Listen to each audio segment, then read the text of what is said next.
What's cropping up, stockers? Zach, the stock cropper. With a video this week. Missed last week. I was on vacation with my family, and I was tempted to make a video, but I'm like, I'm on vacation. That's the point. So why make a video? So I'm back this week. I was going to do a video this week on tile drainage and talk about that in depth and my thoughts, both good and bad. But I didn't have enough time with getting back from vacation. I had a bunch of stuff I was catching up on. I had to be gone about a day and a half with other activities, so I didn't get all the stuff, or I didn't have enough time to do that well. I also got a new DJI Neo drone that I'm excited to use for that video too, and to try to up the content game a little bit for folks. So we're going to push that one off to next week. This week, as a filler, I think I'm going to just talk today more about what my plans are on the farm and with stock cropper more in depth. I touched a little bit about that on the first video I put out 3 weeks ago, but wanted to go into a little bit more detail on the plans, thoughts, and strategies for 2025 with what I'm going to be doing. So one thing I did not talk about in that video a couple weeks ago was that, and I've had some questions, I've had people DM me and wondering about when will our field day be for stock cropper in 2025, and I'm planning right now on not having one, and that may be a bummer to some, but there's a couple reasons why that's not going to happen. It's not because I'm not excited or still going to be doing lots of wild stuff. The field day takes an incredible amount of work and effort to pull off, and I think I can do more honestly with just consistent content creation and share with more people. You know, there's always way more people that want to come that can make it, and so and it is a big time commitment. And I know people like seeing stuff in person, but I'm going to try to encourage folks to. There's a lot of other really good field days this year. You know, like my buddy Junior Fansteel out in Nebraska. I think that's on July 8th or 11th at his place, but check that one out. And then I will be at Jason Mock's field day with our Cluster Cluck Nano that is sponsored by Acres, which that's going to be an incredible event.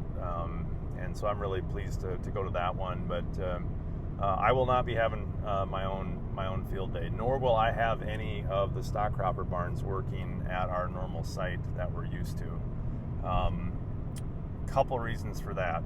With the downturn in the egg economy, you know, I've been hit with the realities of it just like everyone else, and I had to make the tough decision here at the end of this last year to let my full-time employee go, which really sucks. So those of you that know Juice, or Juice Newton, as we call him affectionately, he's starting a new job here this next week, and I just want to take time. Juice has been with me since 2019. The onset of stock cropper came in 2020, and he's been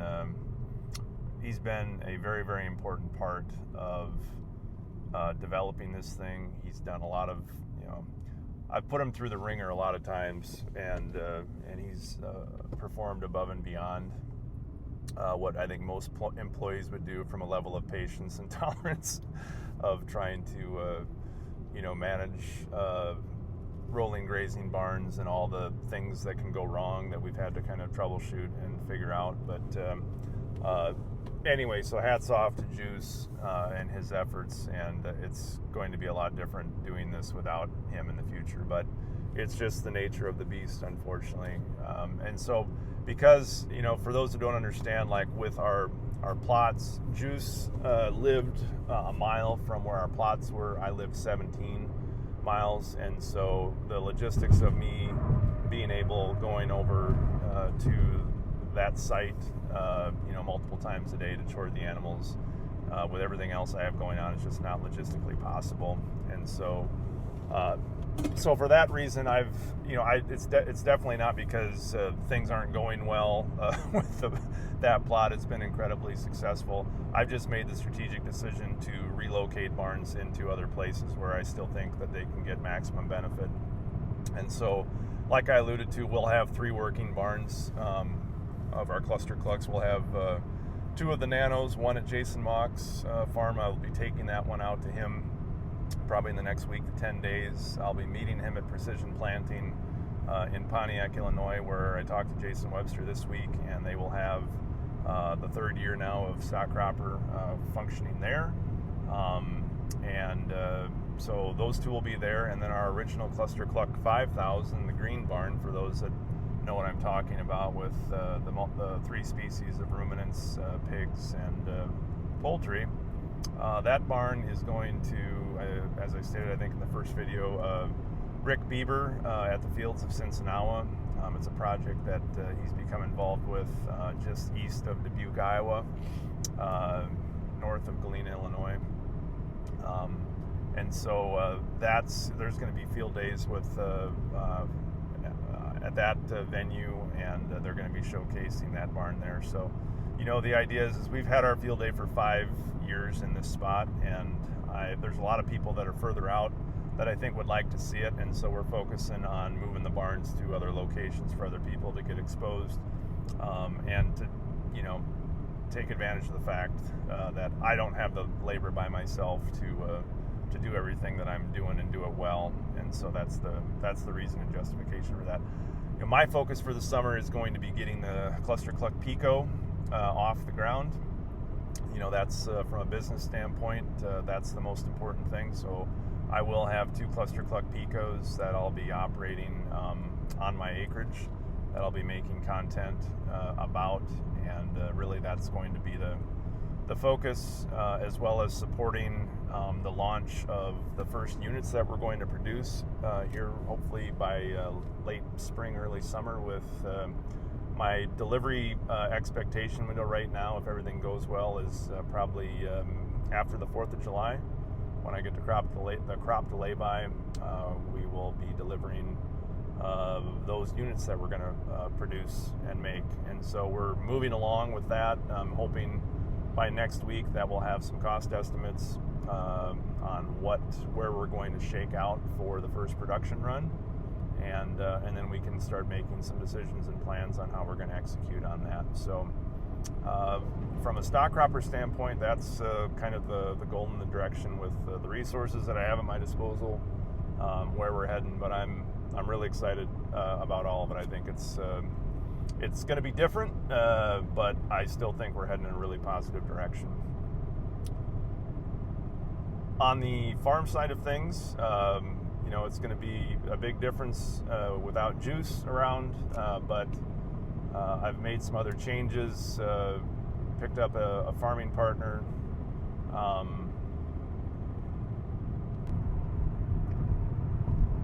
So outside of the stock cropper work, I'm going to continue to do a lot of the farm weird concepts that I've been doing, that I talked about a little bit in the first video. And the second video as well. My focus this year is really going to be honing in on the 60-inch twin row corn piece. We've got our planter. I showed that, the video of that, getting that ready to go. And we're going to put a block of that in one of the fields and have a really nice comparison against 30-inch corn. I think I'm also going to do a hybrid plot like I did last year as well, where we compare static 30s versus 60-inch twins with several hybrids, just to kind of see the differences and see if we can get the same gain that we had last year, to kind of solidify that for potentially scaling that out further, because that was really interesting to see last year. Outside of that, the strip intercropping field that I've had for the last 3 years, I'm on the fence on whether or not I'm going to do that. Right now, I have that slated to go back to all corn with how crappy the bean market is. And the fact that I only have one field of it, it's a lot of horsing around for one field to switch the planter over.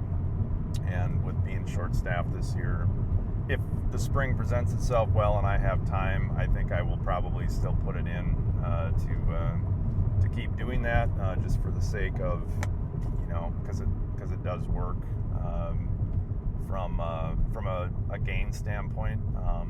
So we'll have to see if that one's going to be there or not, but stay tuned for that. And then outside of the intercropping, the other thing that I'm probably the most excited for this year is the schematic I made the video on last time, which I need to come up with a name for it yet, but the idea of having the twin row 60s with a single 30 in between, and then have the alley of a small grain with a clover underneath it, or a forage option, something interesting like that, where you're really hacking that space, being able to get equipment down the forage lane or the small grain lane easier. I'm not going to do a lot of that. I'm probably just going to have a couple, it might be a 500-foot long plot, but just to demonstrate and just see how it kind of works and try to learn from it. And maybe we'll have a couple different planting populations with that 60-inch twin with a single in between, just to see kind of what does better. But I'm really interested to see what we can actually squeeze out. I mean, it's all hypothetical. I've never done it at this point, and it may be wishful thinking.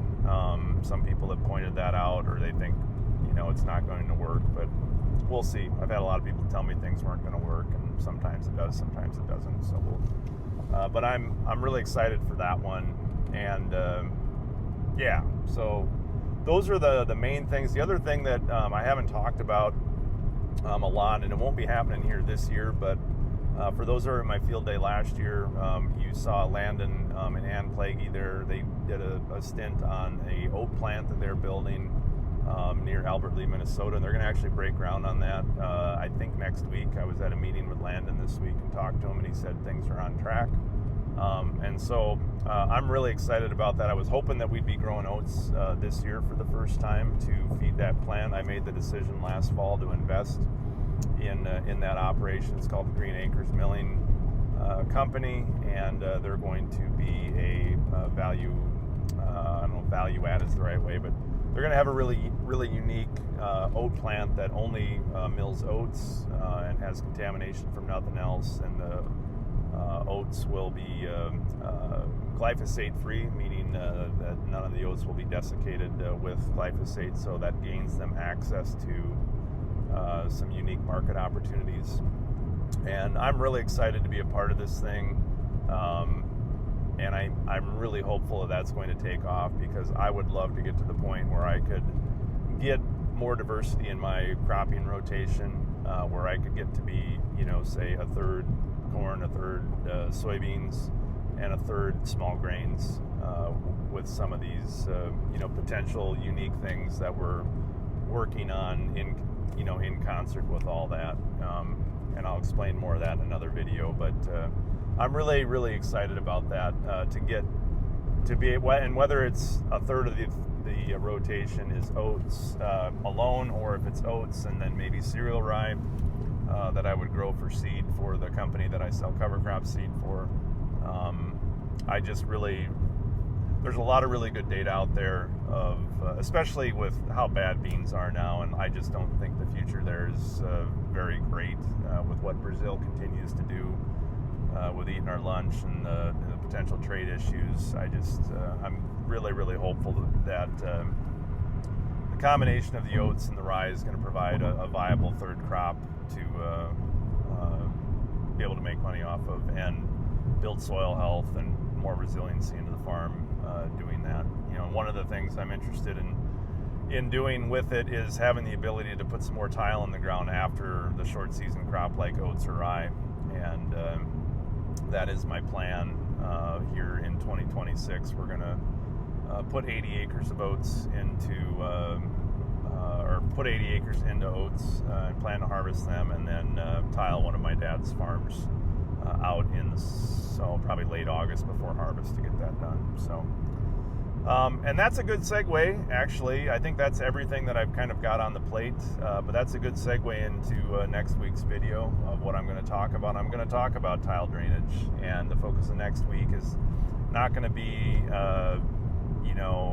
all about how great tile drainage is or how bad tile drainage is, because I've seen a lot of videos or content put out on the Twitters or the Facebooks or the YouTubes about one side or the other, and I'm interested in.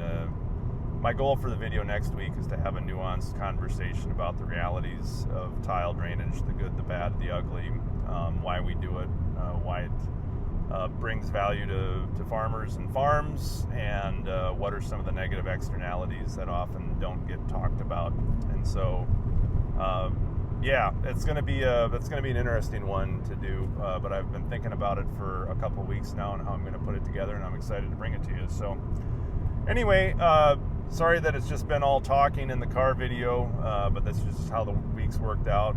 Next week will be more interesting for sure with the tile drainage and the footage that we're going to get. And I'm excited to use my new drone that I picked up as well, and hope that adds to the content. So that's it for now.